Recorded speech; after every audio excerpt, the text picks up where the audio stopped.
What's going on, guys? It's Zach here, bringing you guys another fantasy football video.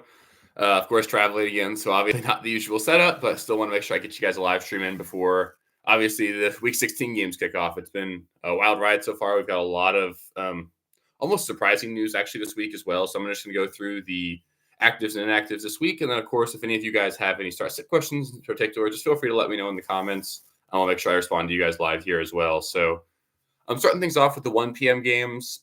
We've got Dontavian Wicks, Christian Watson, and Jaden Reed, along with A.J. Dillon. So 4 Packers who were all sort of up in the air this week. Dontavian Wicks is going to be active along with A.J. Dillon, but Christian Watson and Jaden Reed are both going to be inactive. Jaden Reed's a bit of a surprise here. I personally was sort of banking on him in one of my leagues, so keep that in mind. Hopefully you got other options. If you guys have any questions regarding Jaden Reed or anything, let me know. I'm happy to give you guys suggestions. But just keep that in mind. Dontavian Wicks should be in line for a relatively big workload this week. I like him in DFS this week. And then Romeo Doubs should obviously operate as the number one wide receiver. And then I talked about it earlier this week too. I do think Tucker Kraft is useful as like a low-end streaming option if you need him. So if you want to take a dart throw there, you could certainly do a lot worse. Moving on to the Houston Texans. Nico Collins is going to be active this week after sitting out last week, but CJ Stroud will remain inactive. So we're going to have a Case Keenum versus Joe Flacco, very important football game this week. So that's super exciting. I think Nico Collins, probably like a low-end wide receiver 3 for me. Obviously, bad matchup against Cleveland. It's also just not great seeing that he's obviously got a backup quarterback, although Case Keenum did get the job done last week and supported Noah Brown as a high-end fantasy option. So I think you can use Nico Collins for sure, but obviously there is risk associated with potential re-injury and all that. So just keep that in mind for sure. For the Colts, Jonathan Taylor should be active this week, but we are likely to be without Zach Moss and Michael Pittman. Michael Pittman and Zach Moss were both declared out. Michael Pittman obviously practiced in full, cleared concussion protocol, and then got declared out. So that's a little bit of a surprise for a lot of people. I bet a lot of people were potentially banking on Michael Pittman. Makes Josh Downs a nice option. I think Alec Pierce has potential in DFS. Even DJ Montgomery, who did have some had some flashes a couple weeks ago. You could use him if you want to, but I think really it's going to be Josh Downs and nobody else as far as the receivers go in Indy. I think you're just going to see a lot of Jonathan Taylor. For the Vikings, Alexander Madison is going to be active this week. They're saying it's very clear that he's not 100%. It's also against a really tough Lions defense. There's no way I'm even considering playing Alexander Madison. It does lower the ceiling just a little bit for Ty Chandler.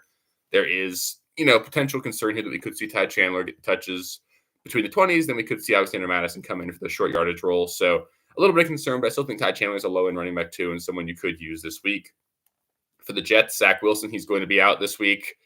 Doesn't mean a whole lot, although it does pretty significantly lower the ceiling and floor for a guy like Garrett Wilson.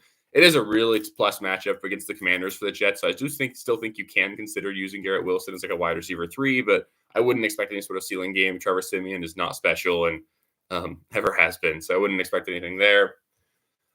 For the Seahawks, Kenneth Walker, he's going to be active, although he did manage to only practice once this week in limited fashion on Friday. He's going to play this week. It is a tough matchup against Tennessee, but I still think you're playing him. Kenneth Walker obviously played fantastic last week against a tough matchup in Philadelphia. There's no way I'm benching Kenneth Walker if I have him. I do expect a big game from him. Probably like 15, 20 touches, good shot to score. I think you're still playing Kenneth Walker for sure. For the Titans, Will Levis, he's going to be inactive. It means Ryan Tannehill's going to get all those first-team reps this week.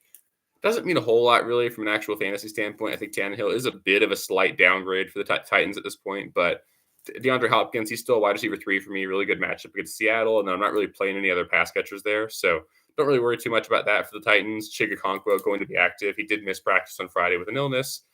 Means he's probably not quite 100%, so it probably just removes him from streaming consideration for me, but I suppose if you're in a really deep situation, you could potentially use Chig. For the Commanders, Brian Robinson, he's going to remain out. That's going to mean Chris Rodriguez and Antonio Gibson are going to split touches. Gibson is someone you could use in DFS, or it's like a low-end running back play if you need him. He will catch most of the passes out of the backfield. It's really just isn't a great matchup. I mean, the running backs do perform relatively well against the Jets over the course of the season, so that does work, but they're generally just a bad run defense. It really lends itself more towards Chris Rodriguez, who I don't want to play. So I'm probably looking to avoid the Commanders running backs if I can, but you could certainly use them if you need to. Moving on to the afternoon games. For the Cardinals, we've got a lot of inactives here. Marquise Brown and Greg Dortch, I don't think are going to be able to suit up here. Greg Dortch is technically listed as questionable at this point. Marquise Brown listed as out already. So I would assume the Cardinals are going to operate pretty much without any of their top pass catchers. It makes Michael Wilson like a low-end flex play if you're super desperate, maybe a deep league dart throw in DFS or something. But really, it's just going to be the Trey McBride show. You're definitely playing Trey McBride. should see 10 plus targets this week against a not horrible matchup against the why am I blanking on who they're playing? Against the Chicago Bears. So yeah, Mark, I'm in a guest bedroom in the Airbnb we're renting right now. So I'm not the best setup, but I'm making it work. Anyway, yeah, so I think it's going to be Greg Dortch being inactive along with Marquise Brown should be good for Trey McBride. I think if you want to make a deep league dart throw on Michael Wilson or Rondale Moore, you could do that, but I wouldn't be looking to do that if I can avoid it. For the Bears, Equanimeous St. Brown, he's going to be out.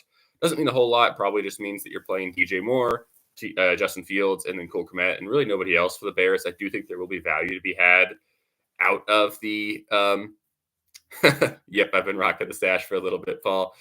Not sure how much I like it. I'll probably let it go here at some point, but let it ride through to November and just kind of kept it for now.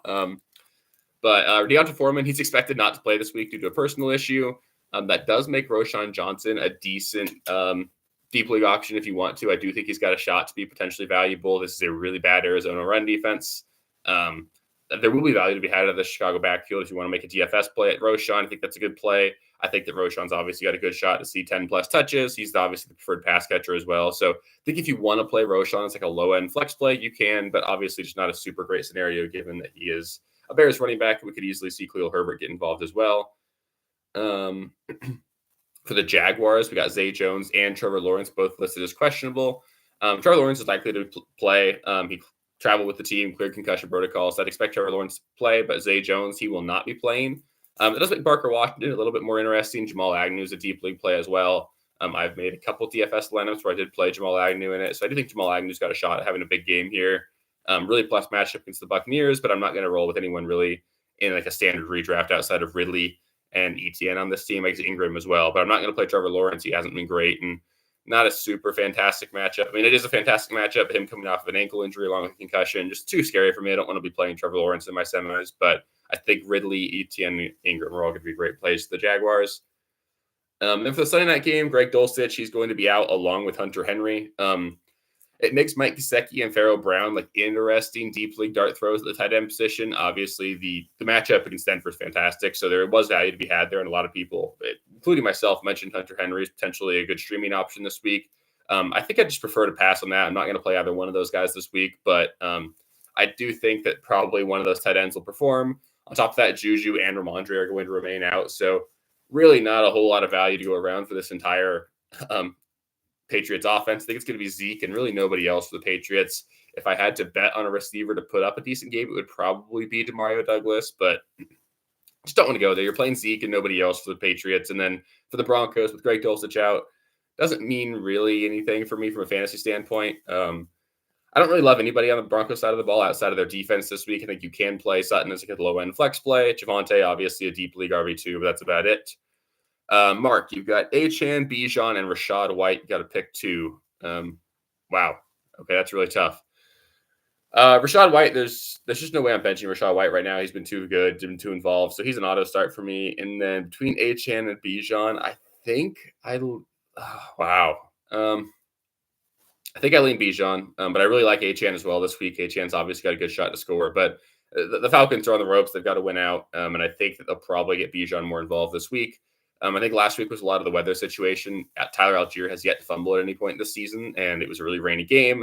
Bijan fumbled early on in the game, so I think they were just trying to go for that ball security approach and just figured they could beat the Panthers regardless. Obviously, didn't work out, but I think Bijan will get back to his full workload. Colts matchup is really good. I think you've got to play Bijan here, although I do think Ajan's got a really good shot as well. So if you could flex one of those guys, I don't hate that either. But three really good options. I don't think you can really go wrong, but I think it'd be Bijan and White for me.